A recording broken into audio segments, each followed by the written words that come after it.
ঢাকার ছেলে অর্ণব হঠাৎ এক রাতে ফোন কলে চমকে ওঠে। অপর পাশ থেকে বলে, অর্ণব, আমি দাদামশাই, শিগগির এসো, সময় আর নেই। অর্ণব চমকে ওঠে, কারণ দাদামশাইয়ের তো বছরখানেক আগে মৃত্যু হয়েছিল। তবুও কিছু যেন টানে অর্ণবকে। ব্যাগ গুছিয়ে সে রওনা দেয় গ্রামের উদ্দেশ্যে। রাত 12টা নাগাদ সে পৌঁছায় নুরুলপুরে। বাড়ির গেট খুলে দেয় একজন মানুষ, রামু কাকা, বাড়ির পুরনো কাজের লোক। রামু বলেন, বাবু, আপনি জানেন না, আপনার দাদামশাই তো মারা গেছেন বহু আগে। অর্ণব হকচকিয়ে যায়। তাহলে আমি যাকে ফোনে শুনলাম, সে কে? রামু কাকা কিছু না বলে চোখ নামিয়ে নেয়। বাড়ির একটা ঘর বহুদিন ধরে তালাবদ্ধ, কিন্তু সেই ঘর থেকেই বেরোচ্ছে আলো আর ছায়া। রামু ফিসফিস করে বলে, গত 3 রাত আমি নিজ চোখে দেখছি ঘরের জানালায় আপনার দাদামশাইয়ের ছায়া। উনি নড়াচড়া করছেন। অর্ণব সাহস করে ঘরের দিকে এগোয়। ভেতর থেকে আওয়াজ ভেসে আসে, অর্ণব, আমি একা, দরজা খোলো। দরজা খুলতেই ভেতরে বাতাসের ঘূর্ণি। একটা চেয়ার দুলছে, আর টেবিলে রাখা চিঠি, যাতে লেখা অর্ণবের জন্য। চিঠিতে লেখা, আমার পেছনের কবরটা দেখো, আমি চিরকাল শান্তি পাইনি, কিছু একটা সত্য চাপা আছে। রামুকে নিয়ে সে বাড়ির পেছনের কবরস্থানে যায়।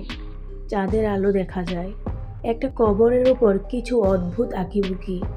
রামু থর থর করে কাঁপছে। এই কবরটা আমি খুঁড়ে ফেলেছিলাম একবার, কিছু ছিল না, কিন্তু 1 রাত পর দেখি মাটি আবার উঠে আছে। কে কবর থেকে বের হয়?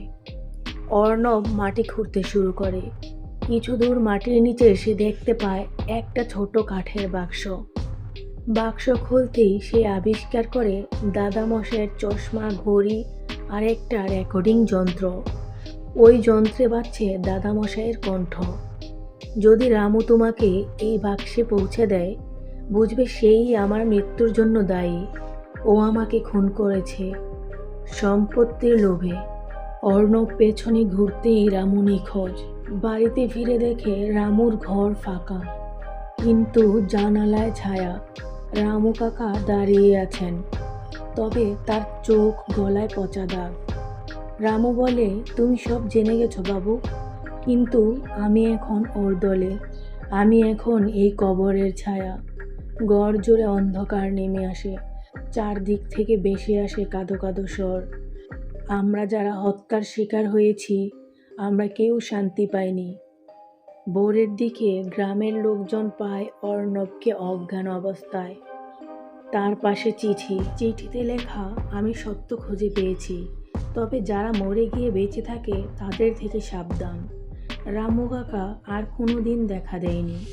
এই গল্প থেকে আমরা বুঝতে পারি, অনেক সময় ভূত মানে শুধু মৃত আত্মা না, ভূত হতে পারে সেই অপরাধ, সেই গোপন সত্য, যা কবরের নিচে চাপা পড়ে থাকলেও একদিন না একদিন ফিরে আসে, ছায়া হয়ে দাঁড়িয়ে থাকে দরজার পাশে।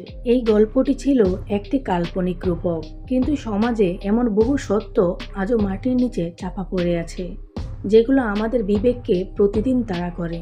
তো বন্ধুরা, কেমন লাগলো আমাদের আজকের গল্পটি? অবশ্যই কমেন্ট বক্সে কমেন্ট করে জানাবেন। ভিডিওটি ভালো লাগলে লাইক, কমেন্ট ও শেয়ার করবেন। আর আমাদের চ্যানেলটিকে সাবস্ক্রাইব করে আমাদের পাশেই থাকবেন। ধন্যবাদ।